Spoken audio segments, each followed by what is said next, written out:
Hemos estado informando, el caso Convenio sigue sumando capítulos, mientras se realiza en el Senado una sesión especial por este tema. La Contraloría General de la República anunció el inicio de una auditoría a todas las transferencias realizadas desde el Ministerio de Vivienda y Urbanismo hacia las fundaciones entre los años 2021 a la fecha. Vamos a hablar de este tema y otros, para eso estamos ya en contacto con el senador de Evópoli, Felipe Kast. ¿Cómo está, senador? Muchas gracias por su tiempo y por este contacto. ¿Cómo está usted, Nicolás? Mucho gusto. Bien, a ver, ¿cuáles son sus impresiones con respecto a lo que han sido las declaraciones en esta sesión especial del ministro Montes? Hace un ratito la estábamos llevando a través de Noticias 24 y también del ministro de Desarrollo Social y Familia, Giorgio Jackson, sobre esta situación.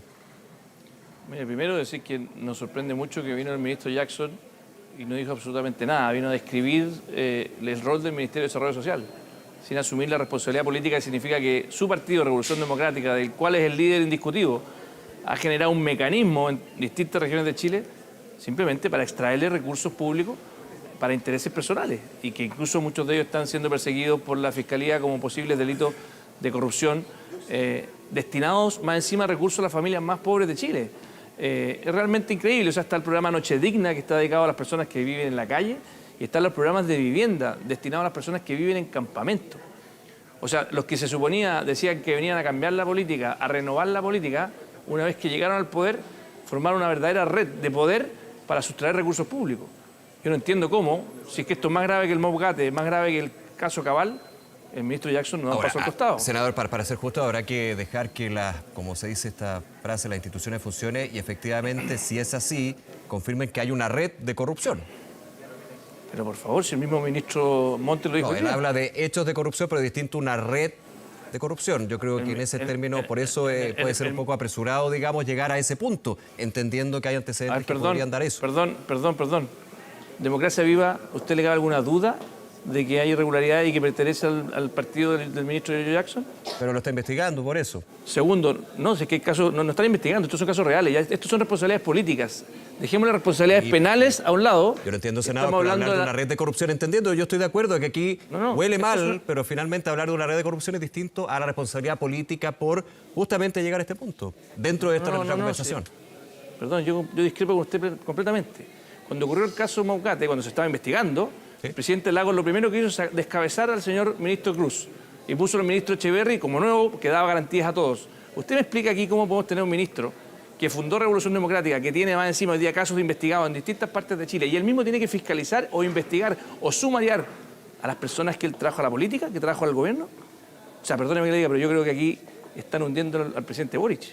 El presidente Boric, que además ya le dio un premio de consuelo al ministro Jackson cuando lo sacó de ese Express y lo puso de premio de consuelo en desarrollo social, ahora lo quiere blindar. ¿Qué es lo que hace el presidente Boric blindando, sin que haya terminado la investigación, a un Ceremi del Maule o a la delegada presidencial de Bío Bío? O sea, realmente se están hundiendo. ¿Y por qué? Porque no se dan cuenta que esto no puede seguir con el animismo, el nepotismo, los que nosotros pusimos.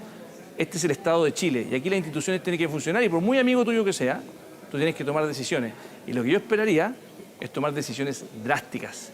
10 días de investigación, que los ministros que están involucrados den un paso al costado y que las instituciones hagan su trabajo. Pero lo que se ve hoy día es que se están cubriendo, se están protegiendo. Aquí no puede volver a ocurrir lo que ocurrió incluso con el caso Penta, donde se generó como un acuerdo político de blindaje. Eso es nefasto. Aquí tiene que caer cualquier persona que esté involucrada y sobre todo aquellos que trajeron a personas a la política. Imagínense el caso de Noche Digna en Copiapó, donde se generó una fundación de personas que no tenían ni idea del tema, sin ninguna experiencia. Más de 100 millones de pesos. El ministro Montes nos dijo hoy día que habían entregado los recursos anticipadamente. O sea, a las pymes les pagan a 90 días, a todas estas fundaciones fantasmas les pagan por adelantado. Sí, pero Noche Digna es del Ministerio de Desarrollo Social en este caso. Por lo mismo, el ministro Jackson. No, sí, pero, el ministro. No, sí, está bien. Senador, pero vamos a ese punto. Quiero ahondar a... Perdón, en Noche Digna también les pagaron por adelantado. Al igual que en el Ministerio de Vivienda. No, sí, yo no sé si esos son los antecedentes que se están entregando justamente sobre estos casos.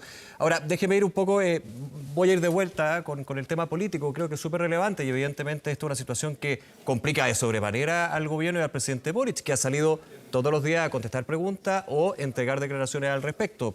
Caiga quien caiga, aquí no hay blindaje, entre otros. Pero desde el punto de vista, y lo he conversado con varios actores durante esta semana, senador, desde el sistema de esta relación, que es una relación que puede ser y debe ser virtuosa, eso es evidente, desde el Estado, con las fundaciones y organizaciones de la sociedad civil, dentro también de su experiencia como ministro en este tipo de acuerdos cuando el Estado necesita la ayuda de organizaciones de la sociedad civil. Hay un problema también en términos de quiénes son elegidos como Seremi, como autoridades locales y que finalmente terminan en este tipo de situaciones. Esto es un tema de las designaciones que tienen los gobiernos, el anterior, el anteanterior.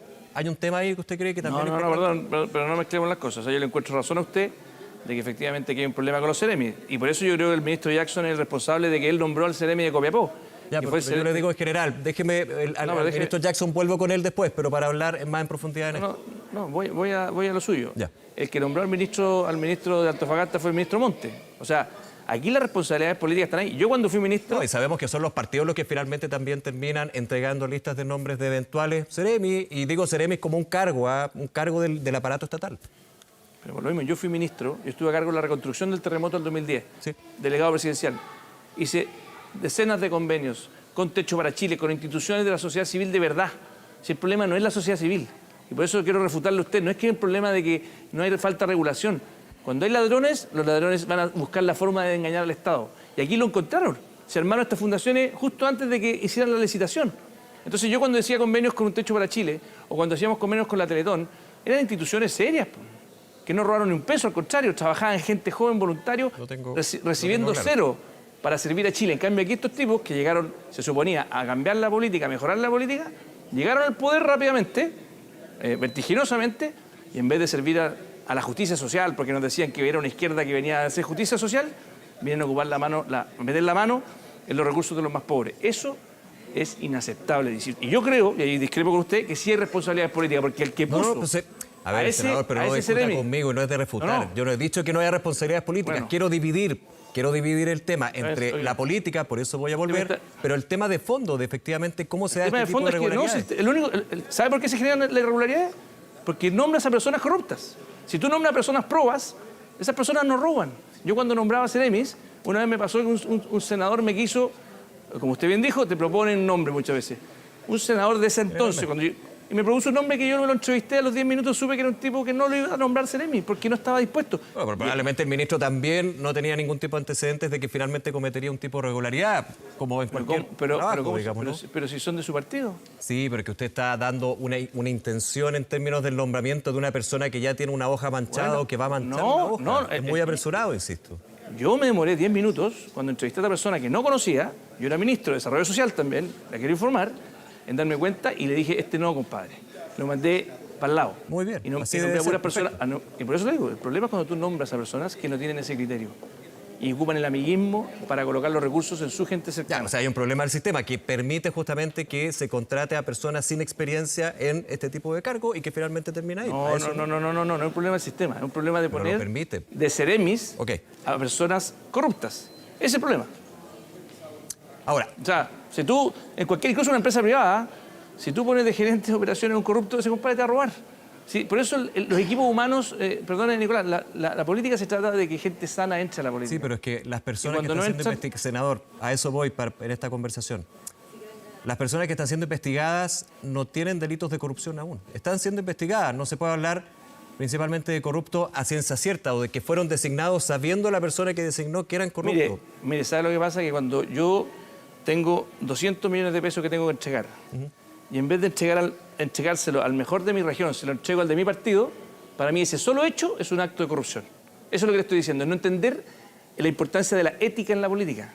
Porque es como que yo llegara y contratara a alguien de mi familia en el Estado por pituto. Eso no se puede hacer, debe estar prohibido.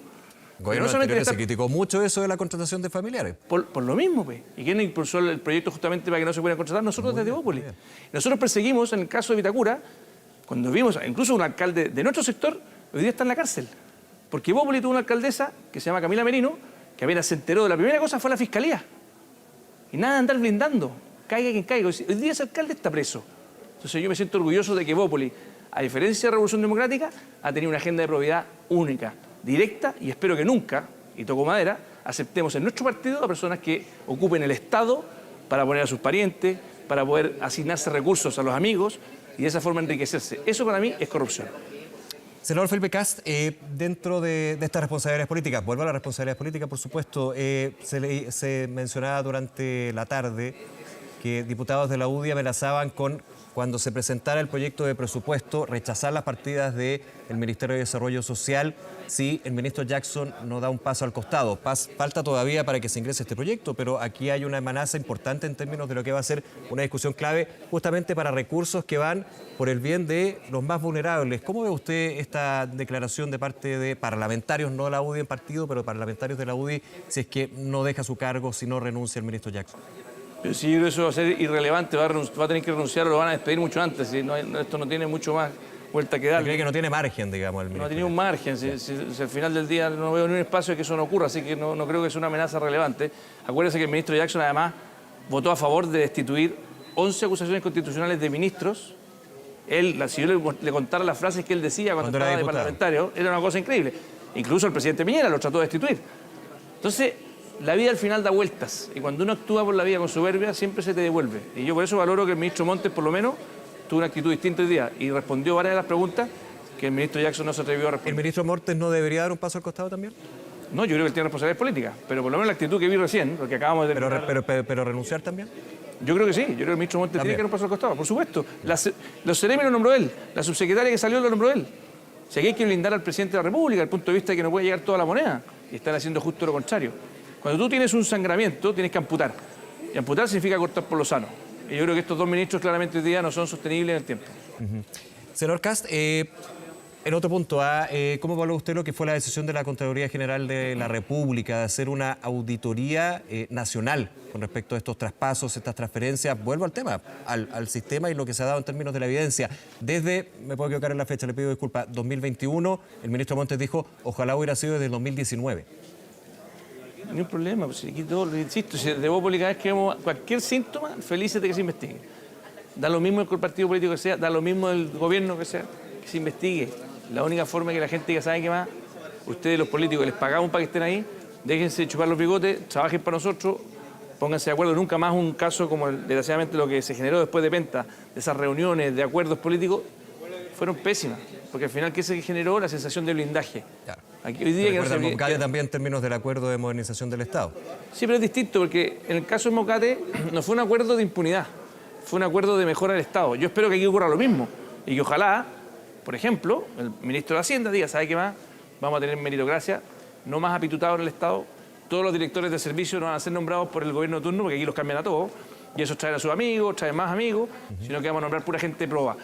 Y eso también... Para eso está la alta dirección pública, se podría potenciar. No, esto es más viejo que el negro. No, porque Nicolás, es una precisión. La alta dirección pública lo que hace es filtrar que los que lleguen a la terna final tengan un estándar mínimo, y eso lo hacen bien. Pero los que designan políticamente es siempre el presidente. Entonces al final llega el próximo presidente y dice, ¿cómo voy a mantener el que nombró Piñera? Y cuando llegue el del siguiente, ¿cómo voy a mantener el que nombró Boric? Entonces se genera un círculo vicioso. En Inglaterra funciona muy distinto. Se elige el mejor que había en Chile. El mejor médico está a cargo de la salud. Gracias. El mejor profesor está a cargo de la educación pública. En Chile no. Es el amigo del gobierno de turno. Y eso no ayuda mucho. No, por eso yo le hablaba del sistema, que yo sé que no es solamente el punto central, pero sí un elemento importante de que estas cosas... Sí, tiene razón usted que para la eficiencia del Estado el sistema es pésimo. Yo lo que quería decir que para los casos de corrupción es poner a personas corruptas. O sea, aquí uno tiene que... Sí, no le podemos echar la culpa por un caso de corrupción al sistema y nos quedamos con que el sistema y echarle la culpa al sistema y que en el sistema, digamos. No, si yo entiendo, tienen que haber responsabilidades políticas y eventualmente judiciales. Y ojalá cárcel, y otra cosa, ojalá cárcel para los corruptos. O sea, desgraciadamente aquí muchas de estas cuestiones se resuelven con sanciones civiles, con devolver la plata. Tenemos que, si queremos realmente dar señales de un Estado probo, cárcel para los corruptos. Senador Felipe Kast, se nos termina el tiempo, pero como siempre, gracias por su tiempo, senador. Que le vaya muy bien. No, muchas gracias a usted, que tenga buena noche. Hasta luego, buenas noches.